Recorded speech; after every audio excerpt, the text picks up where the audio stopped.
বাড়ি বেটা ছেলে নেই, বেটা ছেলে মারা গিয়েছে। ও এই 3 বছর মারা গিয়েছে। আমি বুঝতে পারি গেছিলাম, কাজে গেছিলাম। কাজে গেছিলেন? তো এতে কি আছে? এতে শামুক আছে। শামুক? ও, আপনারা শামুককে কি করবেন? এটা খাই। খাওয়ার জন্যই? কি কাজ করেন আপনি? রাজমিস্ত্রি। ও, আচ্ছা, এই যে ব্রিজটা দিয়ে কত গ্রামের লোক পারাপার করে? ওটা লক্ষ্মীর আর এক অংশ। আচ্ছা আচ্ছা, এটা কি গঙ্গা বরণ করতে আসে নাকি? হ্যাঁ, না, এটা হচ্ছে আজকে বিসর্জন দেওয়ার জন্য। ও, বিসর্জন, হ্যাঁ, মানে আজকে বিসর্জন দেওয়ার জন্য। নমস্কার বন্ধুরা, আজ আপনাদের নিয়ে যাব সীমান্তবর্তী একটা গ্রামে। সেই গ্রামে মানুষের যে জীবন সংগ্রাম, তাদের যে যোগাযোগ ব্যবস্থা, তাদের স্বাস্থ্য, শিক্ষা, সংস্কৃতি, সমস্ত বিষয় আপনাদের এই ভিডিওতে তুলে ধরব। এবং সেখানকার যে মানুষের কঠিন জীবন সংগ্রাম, সেই বিষয়টাও থাকছে এই ভিডিওতে। তবে বন্ধুরা, ভিডিওটা স্কিপ না করে সম্পূর্ণ দেখতে থাকুন, আশা করি খুব ভালো লাগবে। তবে চলুন যাই, ভিডিওটা শুরু করা যাক। তো পৌঁছে গেলাম কোদালিয়া নদীর একেবারে পার্শ্ববর্তী কিনারে। তো এই যে নদীটা দেখতে পাচ্ছেন, এই নদীটার নাম কোদালিয়া নদী, বয়ে গেছে পুরো গ্রামের মধ্য দিয়ে। এই নদীটা কিন্তু জলঙ্গির একটা শাখা নদী, জলঙ্গির থেকে বয়ে এসে এই গ্রামের মধ্য দিয়ে বাংলাদেশে ঢুকে গেছে, আবার বাংলাদেশ থেকে বেরিয়ে আবার ইন্ডিয়ায় চলে এসছে। তো এই নদীর উপরে কিন্তু একটা ব্রিজ রয়েছে বা স্যাকো রয়েছে। দেখুন এই যে স্যাকোটা, এই স্যাকো দিয়েই বা এই কাঠের ব্রিজ দিয়েই কিন্তু ওই পারের মানুষরা যোগাযোগ স্থাপন করে। এই পার হচ্ছে বনগাঁ ব্লকের মধ্যে পড়ে, আর ওই পার হচ্ছে বাগদা ব্লকের মধ্যে পড়ে। তো এই দুই ব্লকের মিলনস্থল কিন্তু এই সাঁকোটা। তো এই সাঁকোটা কিন্তু আবার মাঝে মধ্যে ভেঙে যায়, যখন ভেঙে যায় তখন কিন্তু যোগাযোগ পুরো থমকে যায়। ওই পারে যত গ্রাম আছে, প্রায় 20 থেকে 25টা গ্রাম আছে, ওই গ্রামের মানুষজন কিন্তু এই ব্রিজ বা এই সাঁকোটা ব্যবহার করে। দেখুন, যারা কাজে কর্মে গেছিলো তারা কিন্তু আস্তে আস্তে ঘরে ফিরছে। এখন সময় বাজে ঠিক 3:30 বাজতে গেল। তো এই সাঁকোতে দেখুন এইভাবেই কিন্তু পারাপার করে। আর যখন একটা গাড়ি আসে বা এই সাঁকোতে একটা কোনো টোটো বা কোনো বাইক ওঠে, তখন কিন্তু ওই পাশে দেখুন সেই কিন্তু আরেকটা বাইক দেখুন দাঁড়িয়ে থাকে। তো এইভাবেই কিন্তু এখানকার মানুষের জীবন সংগ্রাম খুব কঠিন। আর এই কোদালিয়া নদীর জল কিন্তু গ্রীষ্মকালে থাকে না বললেই চলে। এখন শীতকাল তবুও কিছু জল আছে, যখন গ্রীষ্মকাল আসবে তখন কিন্তু জল সব শুকিয়ে যাবে, আর বর্ষার সময় কিন্তু পুরো নদীটা পরিপূর্ণ থাকে। তো দেখুন, ওই পারে যারা বসবাস করে তারা কিন্তু এইভাবেই যোগাযোগ স্থাপন করে। দাদা ভালো আছেন? বলছি, আপনারা কি এই ব্রিজ দিয়েই সবসময় যাতায়াত করেন? আচ্ছা আচ্ছা, আপনাদের বাড়ি কোথায়? বাংলানি, ছোট বাংলা। ও, ছোটো বাংলানি। তা কাজে গেছিলেন নাকি? হ্যাঁ, ও মালদা কাজে গেছিল। আচ্ছা, কি কাজ করেন আপনি? রাজমিস্ত্রি। আচ্ছা, এই যে ব্রিজটা দিয়ে কত গ্রামের লোক পারাপার করে? ও 8-10 গ্রামের লোক যাওয়া আসা করে। 8-10 গ্রামের না, একজন বললো যে তাও 15 থেকে 20টা গ্রাম ওরকমই হবে। এখানে বাড়ি না তো, ঠিক বলতে। ও আচ্ছা আচ্ছা, যাই হোক, এই কাকুটার সাথে কথা বললাম, উনি কাজে গেছিল। তো ওনার বাড়িটা হচ্ছে ছোট বাংলানি। আচ্ছা, যান তাহলে, বাড়ি যান, খাওয়া দাওয়া করেন। তো বন্ধুরা দেখুন, সীমান্তবর্তী গ্রামে এসে এখানে কিন্তু একটা নতুন জিনিস দেখতে পেলাম। আপনাদের এই ব্রিজটা তো দেখালাম, তো তারপরে এখানে এই নদীতে কিন্তু পুজো করতে এসছে। তো এই নদীতে নামবে, নেমে কিন্তু পুজো করবে। এটা কি পুজো? ইতু পুজো। এখন এই টাইমে হয় এটা? মানে এই ইতু পুজোর মানে একটু সম্বন্ধে একটু বলো। ইতু পুজোর সম্বন্ধে? হ্যাঁ, মানে এই পুজোটা কোন টাইমে হয়? এই পুজোটা কার্তিক সংক্রান্তিতে। আচ্ছা আচ্ছা, ঘট পাততে হয়। আচ্ছা আচ্ছা, মাটির সরা। হ্যাঁ, ঘট পাততে হয়, পেতে। এটা প্রত্যেক, মানে এই অগ্রহায়ণ মাসটা ধরে প্রত্যেক রবিবারে ও মানে এটা পুরো অঘ্রাণ মাস ধরে, একটা মাসই ধরে, এক মাস ধরে পুজোটা। মানে এই ইতু পুজোর দেবতা কোন দেবতা? ইতু দেবী, লক্ষ্মীর আর এক অংশ। আচ্ছা আচ্ছা অংশ। আচ্ছা, এটা কি গঙ্গা বরণ করতে আসে নাকি? হ্যাঁ, না, এটা হচ্ছে আজকে বিসর্জন দেওয়ার জন্য। ও, বিসর্জন, হ্যাঁ, মানে বিসর্জন দেওয়ার জন্য।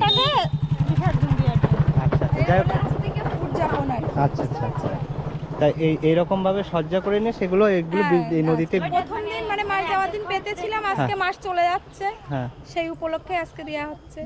আচ্ছা ঠিক আছে, এই বিষয়টা জানতাম না, এখান থেকে জেনে নিলাম। তো আপনারা কারা কারা জানেন এই ইতু পুজো বিষয় সম্পর্কে, তো একটু কমেন্ট করে জানাবেন। তো এই নিচে লাভবে এইভাবে? হ্যাঁ, তো সাবধানে। নিয়ম বা রীতি মেনে কিন্তু সেই বিসর্জন চলছে ইতু পুজো। তো এখানকার যারা মেয়েরা আছে বা বোন দিদিরা আছে, তারা পুজোটা করেছিল। এখন সেই বিষয়টা দেখুন, ওনাদের রীতিনীতি মেনে কিন্তু সেই কাজটা করছে।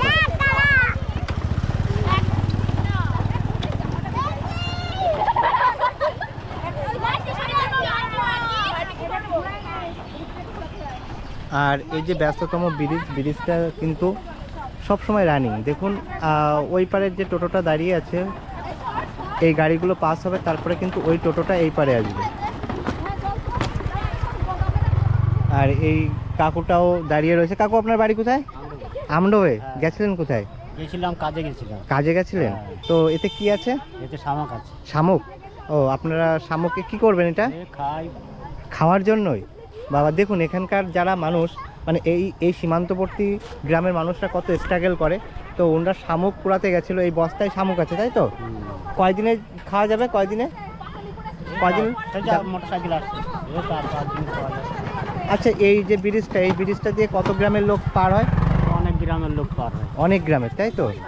তো আপনার কি এই শামুক পুড়িয়েই উপার্জন, সংসার? না, কাজ করে, ভুইরুয়া কাজ। ভুইরুয়ার কাজ টাজ করেন? ধান আচ্ছা কাটা, ভুইরুয়া কাজ। আচ্ছা আচ্ছা আচ্ছা। তা মানে কখন বেরিয়েছিলেন? ওই তো 7টার দিকে বেরিয়েছি। 7টার দিকে বেরিয়েছিলেন আর এখন বাড়ি ফিরছেন? হ্যাঁ। সারাদিনে খাওয়া হয়েছে? হ্যাঁ। কি খেয়েছিলেন? ভাত খেয়েছি। ভাত নিয়ে গেছিলেন, তাই তো? তো দেখুন উনি শামুক পোড়াতে গেছিলেন।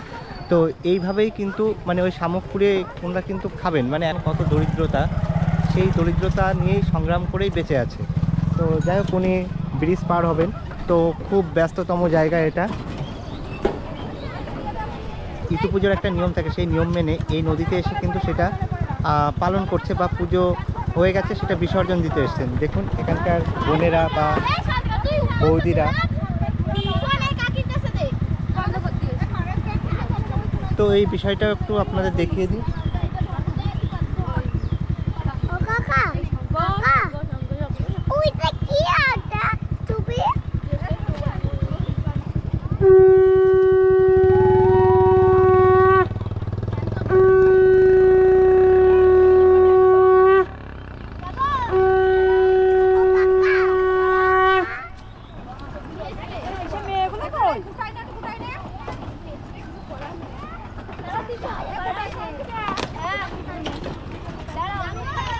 দেখুন বন্ধুরা, গ্রামের ভিতরে প্রবেশ করলাম এবং গ্রামের ভিতরে ঢুকে একটা জিনিস দেখতে পেলাম, সেটা হলো এই যে পুকুরে দেখুন এগুলো পদ্ম ফুল, কত সুন্দর পদ্ম ফুল ফুটে রয়েছে।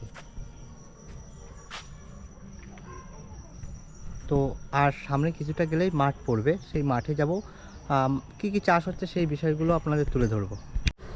দেখুন গ্রাম অঞ্চলের জীবিকা বলতে চাষবাস আর এই পশুপালন। তো এখানে দেখুন পশুপালন করছে, মানে এই যে ছাগল, তারপর বিভিন্ন ছাগল, তারপর গরু পোষে, মানে পোষ মানিয়ে সেগুলো দিয়ে ব্যবসা করেন কিন্তু এখানে যারা বসবাস করে তারা। আপনাদের বলেছিলাম যে এখানকার মানুষদের বেশিরভাগ জীবিকা কিন্তু চাষবাসের উপর নির্ভরশীল। পরের অন্যের জমিতে বেশি চাষবাস করে, কিন্তু পশুপালনও করে। দেখুন এই যে গরু, এখানে গরু পালে, মানে গরু পুষে গরুর দুধ বিক্রি করে কিন্তু এখানকার মানুষের জীবিকা অর্জন করবে, মানে তালে হলে এখানকার মানুষের জীবন সংগ্রাম। আর এই বাড়িতে গোলা আছে, তার মানে এই বাড়িতে চাষবাস ভালো হয়। তো এই গোলাটা অনেকে চেনেন আর অনেকে চেনেন না।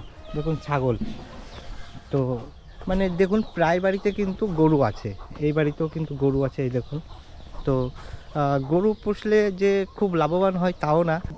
গরুর দুধ, সেই দুধ যদি ভালো হয় তাহলে কিন্তু কিছু পড়তে আসবে, না হলে পুরোটাই লস। তো চলুন আরও সামনে এগিয়ে যাই। তো বন্ধুরা, সীমান্তবর্তী গ্রামে এসে এই একটা দাদার সাথে দেখা হয়ে গেল। দাদা ভালো আছেন তো? আচ্ছা, আপনি কি করেন? আমি রঙের কাজ করি। আপনি রঙের কাজ করেন, তা কেমন রোজগার হয়? ওর দিন 500 টাকা। ফ্যামিলিতে কতজন আছে? 10 জন। আচ্ছা, মানে 500 টাকায় কোনো রকম সংসারটা চলে? মোটামুটি যাই ডাল ভাত খেয়ে বেঁচে আছে এরকম। তার মানে এতজন মানুষের চালানো 500 টাকাতে এখন কিছুই না। আচ্ছা, তাছাড়া এখানকার মানুষের বেশিরভাগ জীবিকা কি? এখানে মানুষের সব থেকে বেশি এখন তোমার ওই মাঠে যখন বলি খাওয়া হবে, না হলে হবে না, মানে এরকম পরিস্থিতিতে এরকম পরিস্থিতি আছে। সব মেন কথা হচ্ছে চাষবাসের উপর নির্ভরশীল। চাষবাসে এখন পয়সা নেই কোনো, চাষ করলে নিজস্ব জমি কম, তাই তো? সব মানে সব ভাগে ফসল। ভাগেটা একটু যদি বলেন কি জিনিস? ও দেখা আছে তোমার ওই 1 বিঘে ধান করলে দেখা আছে তোমার ওই 4 মণ দিতে হবে সে মালিকের। যা থাকতো তোমার নিজের থাকতো। আচ্ছা, যদি লস যায় কোনো কারণে, লস গেলে তাহলে তোমার লস যাবে, মালিকের 4 মণ দিয়াই লাগবে। মানে যে কোনো মালিকের দিয়াই লাগবে। লস গেলে আর চাষ, তারপরে সার, বীজ, তেল, খরচা প্রচুর। সব খরচা মানে যে চাষ করবে সে, যে ভাগে নেবে সে, মানে খুব কঠিন পরিস্থিতি, বিশাল কষ্ট। ধরো কোনো প্রাকৃতিক দুর্যোগে নষ্ট হয়ে গেল, এবার ওখানে তো ক্ষতি হয়ে গেল সব, যার মালিকের দেওয়া লাগলো, আর যে সরকার থেকে সাহায্য সেটাও তো তাহলে সে পাবে না।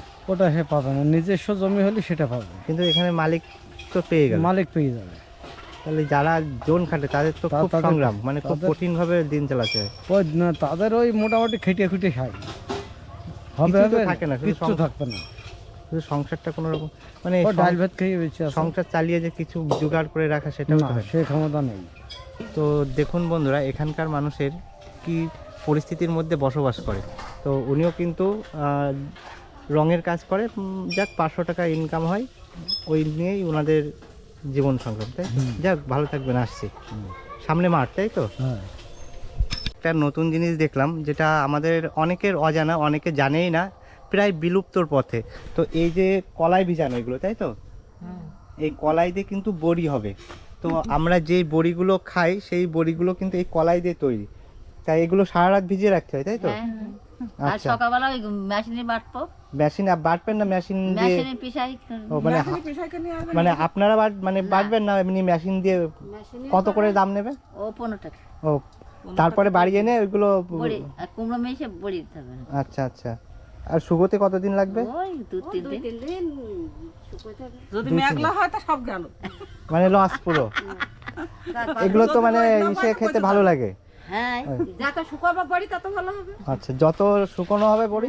আর এর ভিতর যে কালো যে থাকলো ওগুলো কালার চেঞ্জ হয়ে যাবে? কালো হয়ে যাবে, তাই খুঁজে ফেল দেওয়া।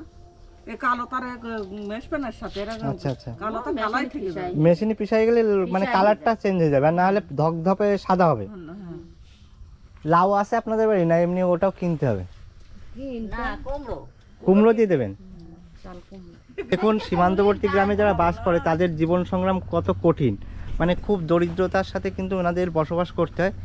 তো খুব মানে সংগ্রাম করে, কঠিন সংগ্রাম করে জীবিকা অর্জন করে, মানে কি বলবো, খুব কষ্ট করে পারিশ্রমিক করে কোনো রকমভাবে কটা খাওয়া জোটে, এই আর কি।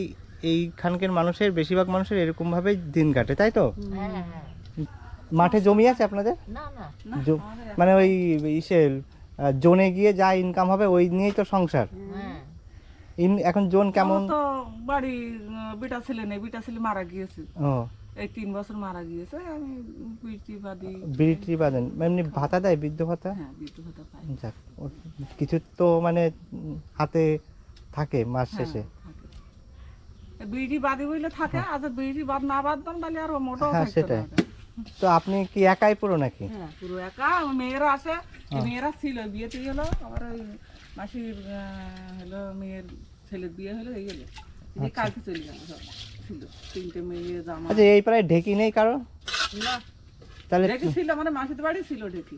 তা ঢেকি একটা ঢেকি দেখিনি অনেকদিন, মানে তুলে দিয়েছে। এখন আর সব মেশিন নিয়ে না, সব মেশিন পিছাই করছে, আটা, হ্যাঁ। কলাই পিঠা সব।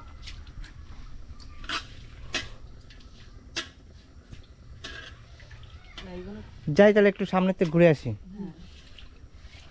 তাহলে ভালো থাকবেন সবাই। বন্ধুরা, ফাইনালি পৌঁছে গেলাম সীমান্তবর্তী গ্রামের যে মাঠ, যেখানে চাষ আবাদ হয়। এই চাষ আবাদের উপর নির্ভর করেই কিন্তু এখানকার মানুষের জীবন সংগ্রাম, আর এখানকার মানুষের দৈনিক এই চাষাবাদ করেই কিন্তু তাদের সংসার চালান, যে টাকা উপার্জন হয়। তো প্রচুর বড় এরিয়া নিয়ে দেখুন এই মাঠটা। আর আমি যে জমিতে হাঁটছি এই জমিতে কিন্তু ধান হয়েছিল, এখন আপাতত জমিটা পড়ে রয়েছে। আর পাশের জমিতে কিন্তু সর্ষে চাষ হচ্ছে। তো এই হচ্ছে সর্ষের ফুল, দেখুন সর্ষের ফুল। কিছুদিন পরে সর্ষে হবে। তো অনেকে আছেন এখনও কাজ করছেন মাঠে।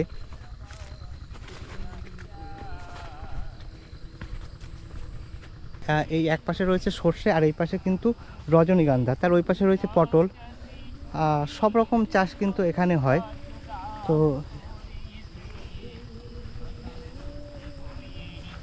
এই জমিতে কিন্তু জল দেওয়া হচ্ছে, মানে সবে ফুল আসছে, এই স্টিক কিন্তু বিক্রি হবে কিছুদিন পর, আর জমিতে কিন্তু জল দেওয়া চলছে। সীমান্তবর্তী গ্রাম বাগান গ্রাম যেখানে আছি, এই জমিতে কিন্তু সব চাষবাস হয়। এখানকার মানুষের জীবিকা কিন্তু এই চাষবাসের উপরেই নির্ভরশীল। তো দেখুন শীতকালের ফসল সর্ষে, এদিকে ফুল চাষ হচ্ছে, এদিকে আবার পটল আছে, এদিকে আবার ধান চাষ হয়েছিল, এখন জমিটা ফেলানো আছে। আর দূর বিস্তৃত দেখা যাচ্ছে ওই পাশে কিন্তু তার কাটা, তারপর কিন্তু বাংলাদেশ সীমান্ত, তাই তো কাকা? হ্যাঁ, আপনি কি চাষবাস করি। সম্পূর্ণ চাষবাসের সাথে যুক্ত? সম্পূর্ণ চাষবাসের সাথে, আমাদের চাষের পরে সম্পূর্ণ সবকিছু। আচ্ছা আচ্ছা, পুরো চাষি মানুষ আপনি? পুরো চাষি। আপনি কি চাষ করেছেন এবার? এবার আমার আছে সর্ষে আছে, হ্যাঁ। ধনিয়া আছে, সবই চারা উঠছে। আর আচ্ছা, এই রজনী আছে, পটল, এই পটল, মানে এই যে পটল, এই যে এই রজনী আর সর্ষে ওইদিকে আছে। সর্ষে আছে, সর্ষে ওই একটা সর্ষে আছে, ওই আচ্ছা ওই হলুদ ফুল ও এসেছে। ওই হলুদ ফুল। হ্যাঁ, তো এই একটা এখন কোন দাদা সর্ষে। আচ্ছা, কোন ফসলের লাভ বেশি? কোন ফসলে লাভ বেশি বলা খুব কষ্টকর। মানে প্রাকৃতিক আপনি তো দুর্যোগের সঙ্গে। চাষি, তো আপনার এই হ্যাঁ, জিনিসটা হয়তো অনেকে জানবে, সেই ফসলটাও সে তৈরি। বর্তমান পরিস্থিতিতে চাষ করে লাভ বলা খুব কষ্টকর। খুব কষ্টকর, কারণ খুব কষ্টকর। চাষ থেকে শুরু করে জোন থেকে হ্যাঁ, তারপর সব একদম, মানে কীটনাশক হ্যাঁ। সার থেকে শুরু করে হ্যাঁ। যে পরিমাণ দ্রব্য মূল্য, হ্যাঁ, তার সাথে ফসলের মূল্যের সামঞ্জস্য নেই। তার মানে একদম লসও ব্যবধান। হয়ে যেতে পারে। হ্যাঁ, লস হয়ে যেতে পারে। যেমন এই ফুল, হ্যাঁ, আমাদের 2 ভাই না হলুদ বিঘে 3 ফুল আছে। আচ্ছা, যে সময় ফুল হওয়ার কথা, প্রচন্ড বৃষ্টিতে শিকড় নষ্ট। ফুল হয়নি। প্রথমে 500 টাকা ফুলের দাম হলে কি হবে? আমাদের 50 গ্রাম ফুল হচ্ছে না। এরা মাঠে সবারই হয়তো 100 জনের একজনের হয়েছে। আচ্ছা আচ্ছা, হ্যাঁ, তারপরে মানে এই ফুল চাষ করতে কেমন খরচ রজনীগন্ধা? ফুল চাষ করতে মোটামুটি প্রথম অবস্থায় দাদা 1 বিঘে ফুলি প্রথমে কত খরচ? 15 থেকে 20 হাজার টাকা খোল সার দিয়ে। আমরা খোল সার দিয়ে আর ফুল হতে তো লাগে 6 মাস। মানে সবকিছু দিয়ে ধরো 20,000 টাকা মোটামুটি 20,000 টাকা 6 মাস টাইমতে হবে, তারপরে ফুল হবে। ফুল হবে। এবার ফুলে যদি মার্কেট পাওয়া যায় তাহলে ভালো। মার্কেট পাওয়া গেলেই ভালো, আর না হলে যদি সেই অসময় ফুল হয় তাহলে ফুলই আচ্ছা, এই কোনো। ফুলটা কোন টাইমে বেশি বিক্রি হয়? সিজন? ফুলটা সিজন বলতে ভাদ্র মাস থেকে অগ্রহায়ণ মাস, ওই সিজনে টাইম বিক্রি হয়। আচ্ছা, আর সর্ষে তো মানে 3 মাসের ফসল। 3 মাসের ফসল। এখন সর্ষে কেমন এই মাঠে ফলন কেমন? এই বছরে এই মাঠের ফলনটা ভালো দেখা যাচ্ছে, কিন্তু ওই মাঠটাই গেলে ছোট ছোট গাছে যেহেতু তাপ ছিল, হ্যাঁ, উপযুক্ত সময় শীত আসেনি, ছোট গাছে ফুল এসে এবার গেছে, ফলন কম। সর্ষেতেও কি মানে সার তারপরে জোন একই পরিমাণে লাগে? সর্ষেতে পর্যাপ্ত পরিমাণে সার লাগে। পর্যাপ্ত পরিমাণ, তার মানে সর্ষে সার কম দিলেই শস্য হবে না। আচ্ছা আচ্ছা, তার মানে এখন চাষ করতে গেলে আর পিছনে টাকা তারপরে কি, নিয়ে। সর্ষেই স্প্রে আগে করা লাগবে না, এখন করা লাগে না। তো সর্ষে এবার ঝলসা লাগে, আচ্ছা আচ্ছা যেটা ধসা বলে, পছন্দ ধরবে গাছের মাজার থেকে। আচ্ছা, আপনারা এই সব ফসল হুম। কোথায় বিক্রি করেন? আমাদের এখানে মার্কেট বলতে বনগাঁ, তাই তো? বনগাঁয় বিক্রি করেন। আর ফুল কোন মার্কেটে যায়? ঠাকুরনগর। সম্পূর্ণ ঠাকুরনগরে?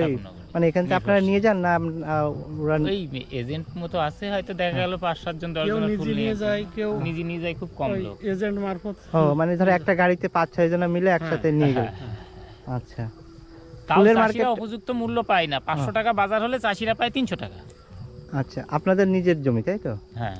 আচ্ছা, যদি প্রাকৃতিক নিজেরা দুর্যোগ হয়, তারপরে বিভিন্ন কারণে নষ্ট হয়ে গেলে কিছু তো ক্ষয়ক্ষতি পাওয়া যায়?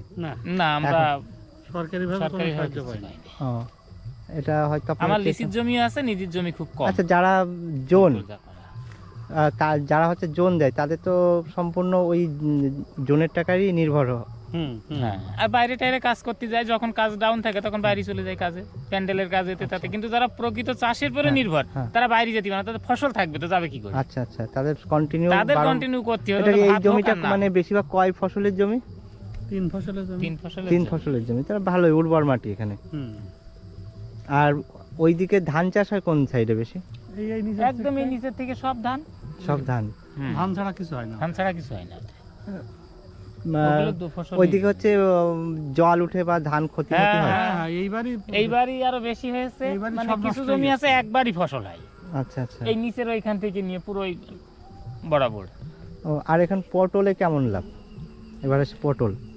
পটলে বর্তমানে আর দিন নেই, আগে ছিল, এখন পটলের বিরাট রোগ। আর পটলের দাম থাকে, পটলের আচ্ছা, দিন যত যাচ্ছে তত কি রোগ কি বাড়ছে এই রোগ ফসলে? বাড়ছে। অধিক পরিমাণে বাড়া, মানে অধিক পরিমাণে। মানে আগে তো এত সার বা এত না, পরিচর্যা করা লাগতো না। আর এখন জমির থেকে, সবজির জমি থেকে উঠে বাড়ি যাওয়া যায় না, মানে এত পরিশ্রম তার পেছনে। এত সার আপনারা কি নিজেরাই পরিশ্রম করেন না জনও দিতে? নিজেরাও করি, যখন না পারি তখন লোক দিয়ে করাই। একটা মানুষ কত পরিশ্রম করতে পারবে, তার ফসল সেটাই তো। আটকানোর ব্যাপার আছে গুছানোর সময়, এখান থেকে গুছিয়ে নিয়ে আবার বাড়ি যাওয়া, বাড়ি নিয়ে গিয়ে আবার সেগুলো বাসা পরিষ্কার করা। তাই আপনারা এই ধরো পটল এগুলো কি পাইকারি দরে বেচে দেন না লোকালে বিক্রি করেন? সব পাইকারি। লোকালে যারা কারা বিক্রি করে ধরো হাটে বা ওরা কোথা থেকে কেনে? ওই পাইকারি থেকে নিয়েই ও, বিক্রি করে। মানে পাইকারি থেকে নিয়েই। আবার অনেকে আছে জমি ফসল হ্যাঁ, সেটা খুব কম, কম, তাই তো? সেটা খুবই কম।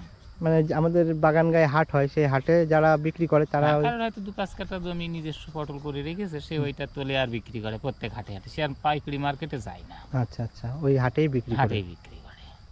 আচ্ছা, আর এই জলটা কোথা থেকে, মানে শ্যালো মেশিনে না মোটরের জল। মোটরের জল? মানে এই বিদ্যুৎ পৌঁছে গেছে এই মাঠে? হ্যাঁ, তা আগে তো বিদ্যুৎ ছিল না, তখন তো আরো খরচা বেশি ছিল। তখন আরো ডিজেলের ব্যাপক খরচ ছিল। দেখি একটা কিছুটা সুবিধা হয়েছে, সাশ্রয় কিছুটা সাশ্রয় হয়েছে।